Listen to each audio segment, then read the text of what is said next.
I draw these things because I really like the physicality of the world. I'm not making paper cups or refrigerators. I'm making pictures, I'm making paintings, I'm making sculptures. I'm making something that isn't anything like the actual thing that I picture, but I'm making a different object. So we've got two objects here. We've got the one I'm making and the one you see, and they're not the same.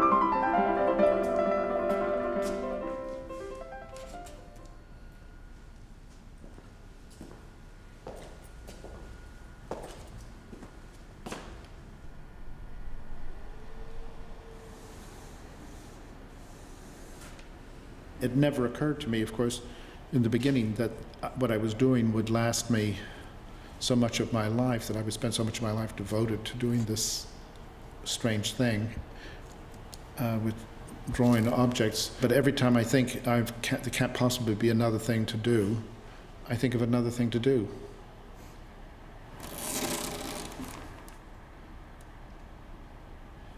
It's like staking a claim on the whole world, on everything. And I have my own way of kind of doing that, but I'm accounting for every single object on the earth. That's what I'm going to do. I'm going to draw all of them.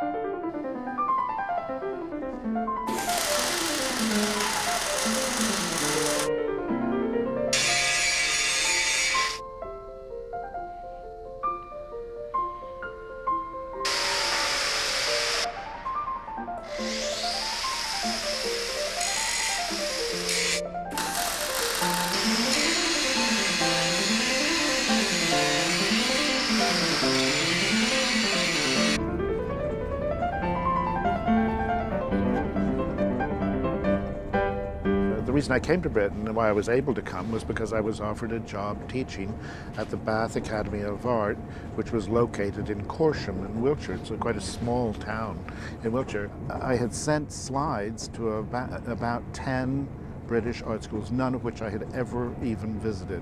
Yeah. And the only one that wrote back was Corsham, and they offered me a job. And that was why I came to England.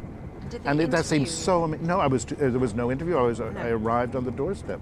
They must have been so pleased. Well, they were horrified, but I actually they were absolutely horrified and tried to dissuade me. In the end, I was stunned because I'd just come from America, where I'd been at Yale, which was the grandest art school in America, and here I was in this countryside in Britain, in a school that was very similarly sophisticated. And one of the things that happened when I got to Britain was that I discovered how incredibly interesting the British art world was, and how much richer it was in people and in what was going on and the depth of what was going on. And I also started to understand that rather than being a second-class version of American art, it was something quite different.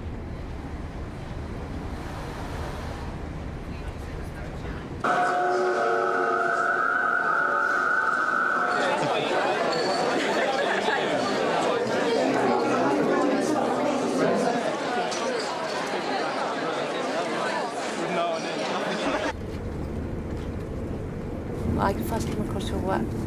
I was reading a book one day, a sort of history of art book, and I got to the oak tree, and that was a big moment for me. Of course, when it's called the oak tree, you can't possibly think about the fact it's a glass of water, you know, and it was a big moment in thinking about art in a more conceptual way.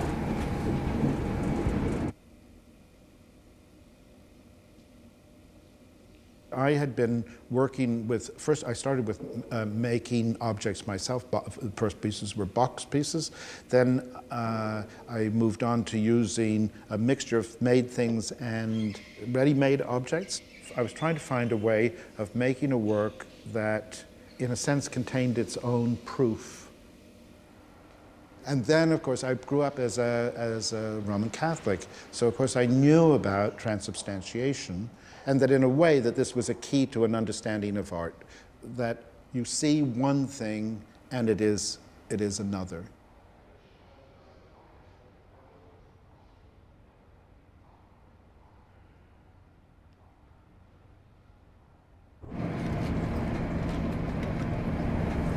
After William and I got married, his parents suggested that we think about getting a portrait of me, which I think I was slightly reticent about. I find it very difficult to think, with our interest in contemporary art and conceptual art, to then start thinking about sitting for a staid oil painting. I wanted the portrait to be an interesting work of art as opposed to just a representation. I'm very fond of it, as fond as you can be of a portrait of yourself. I remember you came in and the two of us sat and watched it for about half an hour. I know, I couldn't take my eyes off it. I just thought it was beyond fantastic. I opened the door and there I was, illuminated and moving continuously, and it really wasn't what I was expecting at all. And yeah, we did. We sat down and watched it for half an hour, and then you said, "Do you want to change something?" And I said no. That was that.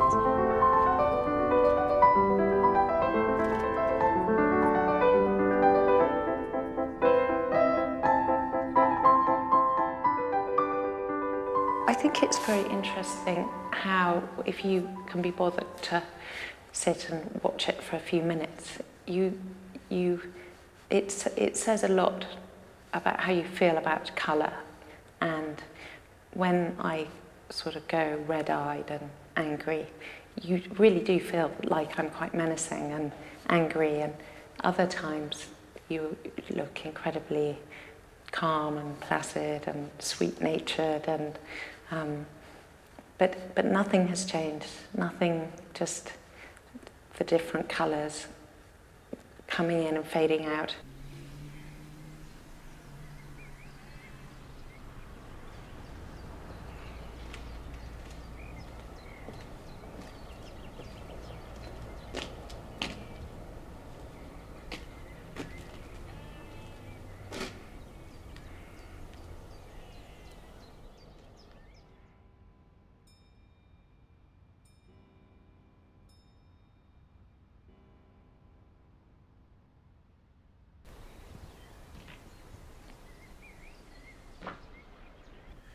Let's see. This is the, I suppose, the last time that I will be able to have a look at the drawings before they get framed, because the next time when I come, they'll all have been absolutely, they'll all be framed, and then they'll be on the wall, actually, in the Old Master Drawings cabinet. They will actually be in place when I see them next. Okay, well, let's have a reminder about what we've got here. So you've got your Romano there of Leo X, and then you're going into the Northern with the Holbein.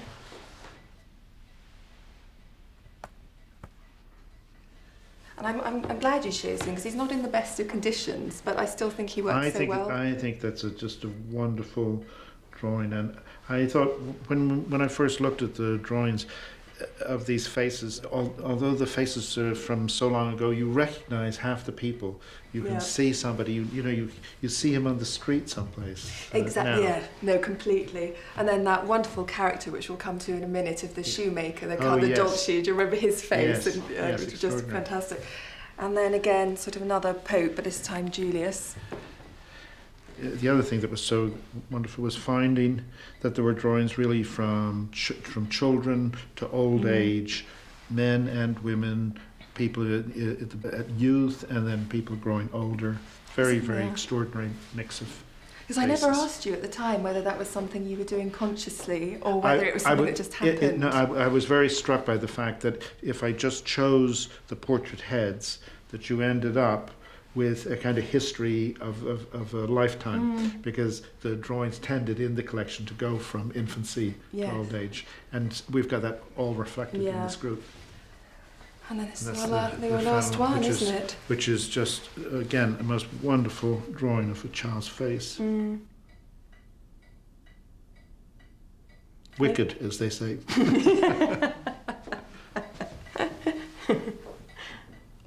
Basically, the head was the closest thing to a close-up, and a close-up is really a kind of modern concept. The heads nearly fill the page, which pulls them very close to the surface of the paper. I think it will give the room a very, very particular ambience.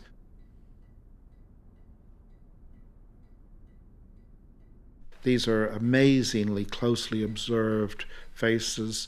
Every face has an entirely different character. This is drawing an extremely grand level. This is such extraordinary observation is in the drawings, and that seems to me to always be the key to drawing. I thought, because I'd been using ready-made objects, I thought I could find ready-made images of the same things. I thought these drawings existed. So I went into the world to look for them, and to my absolute amazement, they don't exist. Everybody thinks they already exist, but they don't. I had to draw them myself because they weren't there. I only really draw fabricated, mass-produced objects, the objects of everyday life. When most of these drawings were made, there were no objects in the sense that we have objects, because all objects that were handmade. The closest thing you came to having something mass-produced was maybe even in pottery, where people made a lot of pots.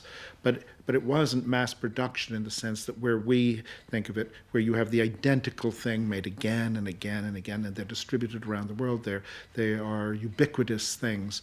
And so I wanted the character of my drawings to have the same character of neutrality that the objects had. And for that, I needed to draw in a certain kind of way.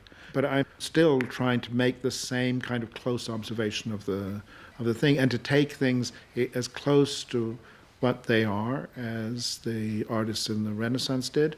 And although my drawing, because I've taken away the sense of hand inflection and personal inflection in the drawing, the objects themselves resonate with personal meaning.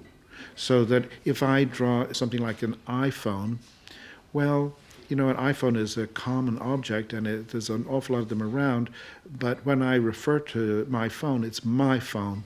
You may have an iPhone, but that's your phone. So it's deeply personal, and it's interesting how we personalize these apparently impersonal objects.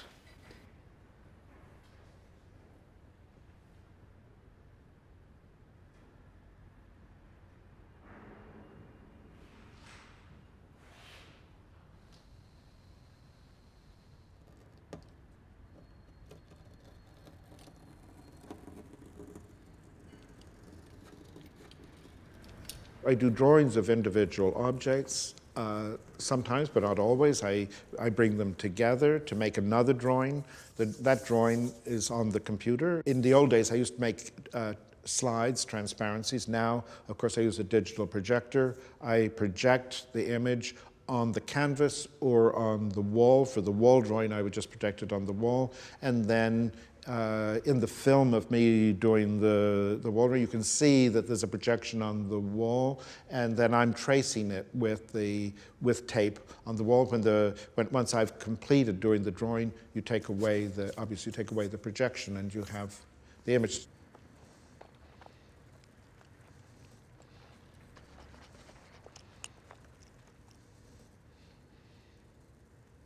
The way I use color has nothing to do with the way I do the drawing. I mean, the drawings are as precisely like the thing as I can make it, and the color is as artificial as I can make it.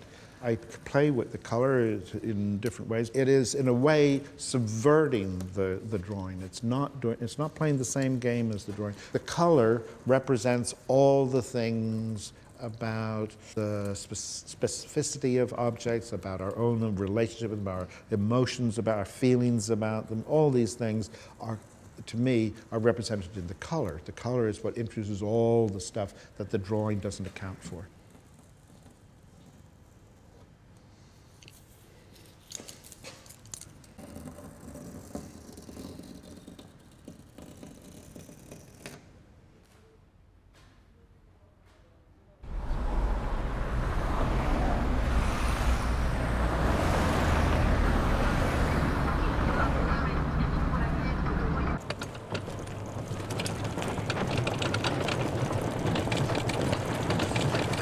Scissors. Hannah? Yeah? Can you see the scissors? I mean, originally I had them further away, but they are not very big. It could definitely go to the left. And how much? Like 2 feet? Yeah, at least. Yeah, that's... The further back you put it, the smaller it gets. Because I thought it looked great coming around that corner. Have they turned the angle that didn't we? I think it was at more of an angle than it is now, but I think this looks good.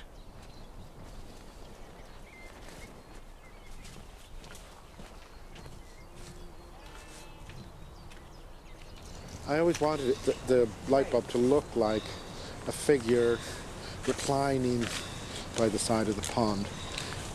Surprisingly, it does give that sense of a figure, which is very nice. That's like a nude. That's what I always thought was a reclining nude by the, kind of nymph or something by the pond. This piece has been previously in the garden at number 10 Downing Street for about 6 months before it came here. And it looks better here. In this very, very big landscape, big complex landscape, I had been worried that the pieces would look very small and they'd be very diminished by the scale of everything here.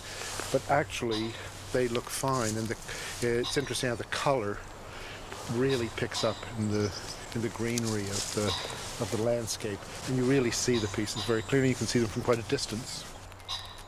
I think because we got the umbrellas going down this side, it'd be better if the heel was on this side. Yeah, Okay? We'll just reverse it around. Put the orange one where the blue one is.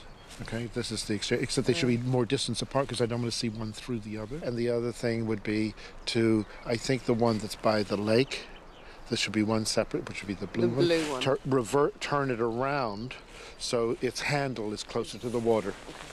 I'm going to take the farthest one, and we'll do that first. Yep. And then we'll put the other two are going to come someplace in the foreground. Yep. Okay? I'll move the trucking that's at the end of it. No, that doesn't make a difference. So we'll stop before that. Yeah, but I need to be able to get out them. Oh, okay.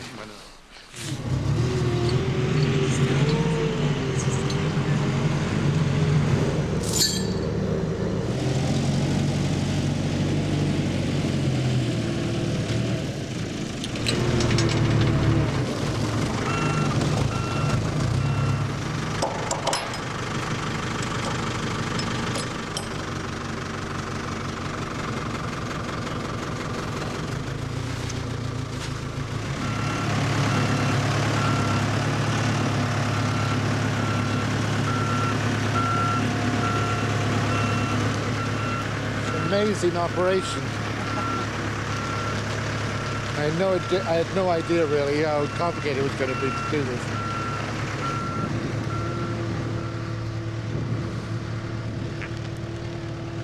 It looks so tiny out there. The scale of everything is so enormous. I think that looks fine. Okay.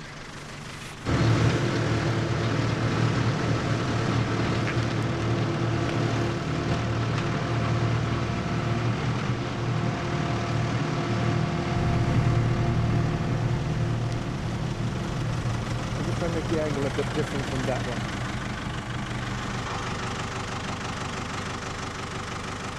I mean, the question now is, where do we put the purple one? That looks lovely, though. That's beautiful. Maybe we don't Okay. need to leave them.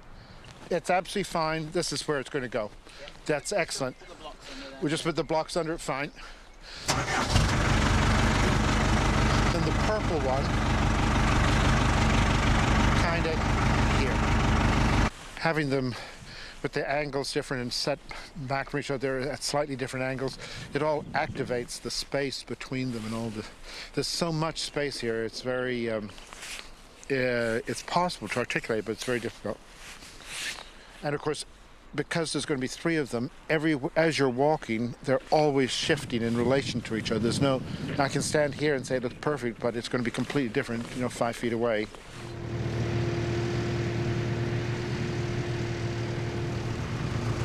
Just like that, just like that. That's angles right, don't turn it anymore. Back a little bit, back. Yeah, like that, like that. Down. That's it. Okay. It's very, very exciting. It's amazing to see them here. And the thing that's been particularly pleasing here is that the works are transparent. They're just a line drawing, really, in space, and yet they're holding their own. You can read the images from a distance. They work here in a way that I was worried that they might not. I thought they might be just overwhelmed by the space. Thank you very, very much. Yeah, thank you very, very much. Okay. The gadget is fantastic with the straps. They're perfect because it doesn't hurt the things, and they can move. They really move very easily. Yeah. It's amazing how quickly we did it. I thought we'd never get through it. Well, I like very much the idea of making something making an artwork that exists in a public space. I like the idea that it can be very big scale. If you want to do things on a very big scale as an artist, you have to enter the world of architecture because that's the enabler of such things. I'm very interested in the idea of people finding works of art in circumstances which are not in a gallery. They're not purposefully going to look at a work of art. I've done a work at in the Lob and Dance Centre in Deptford, where I worked with the architects for a long time on that. I've done other ones in the railway station, at the Dockland Light railway station in Woolwich Arsenal. I've done something there. And the idea is to make something that people engage with without self-consciously thinking. Most of these people the people who see it would probably never go to a museum, but they're in touch with art through what I've done every day. That seems like a very interesting thing to be able to do.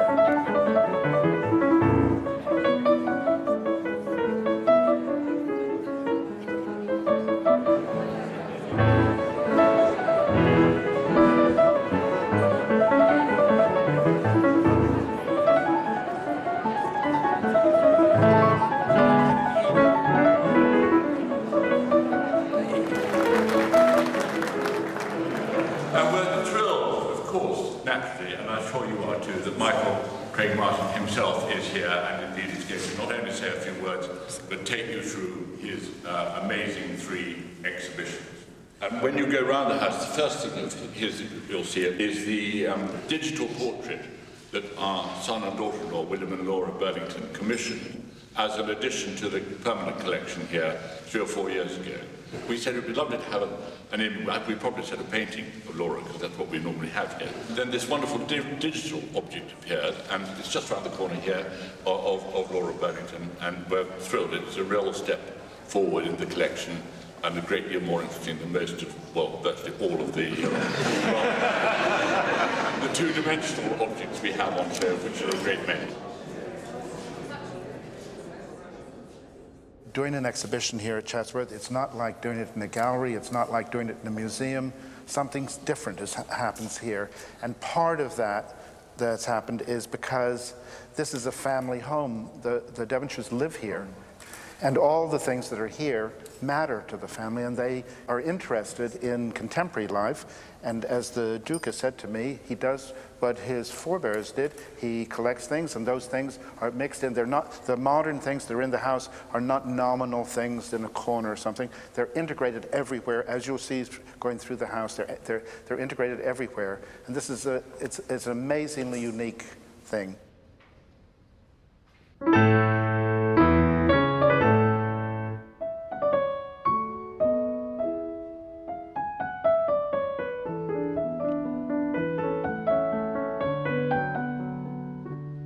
What I wanted to do was to recognize something that I saw, which was that the normal plinths here are incredibly over-decorated and overlapped their 19th century elaborate objects in themselves. And to me, they distracted from my ability to look at the sculptures. So the pink plinths are to eliminate visual information in order to concentrate your attention someplace else. And I'm trying to concentrate attention in the sculptures, which is where it should be.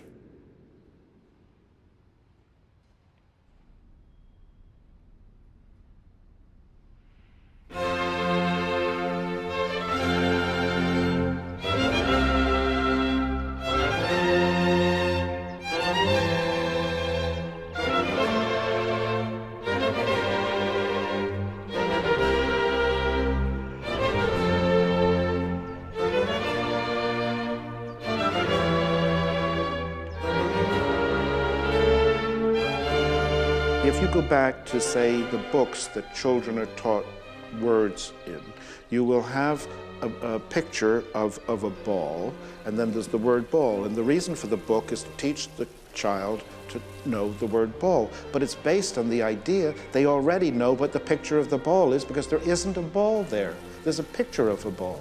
So the child already has learned how to read pictures of things as though they were the things. Now, we do that so early, we're probably doing that about 2 or 3 months. That is the foundation of language, not the words. It's the pictures of things that are the basis of our understanding, of our way of formulating how do we get what's around us, how do we understand it.